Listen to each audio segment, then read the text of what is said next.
আচ্ছা, তোমরা সেই মা কাকড়া ও তার ছোট্ট ছেলে কাকড়ার গল্পটা শুনেছো? সেই যে মা কাকড়া আর তার ছোট্ট ছেলে।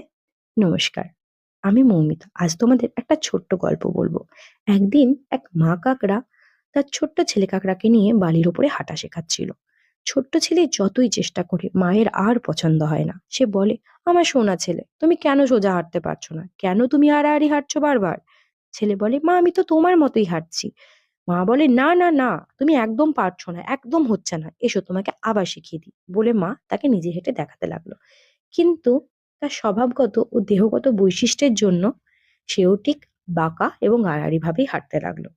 অবশেষে একটা সময় পর সে তার নিজের ভুলটা বুঝতে পারলো।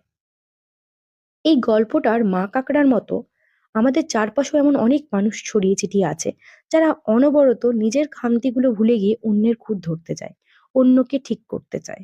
কিন্তু আসলে নিজেকে ঠিক না করে অন্যকে কখনো সংশোধন করা যায় না। নিজের ভুলগুলোকে লুকিয়ে অন্যকে কখনো জ্ঞান দেওয়া যায় না।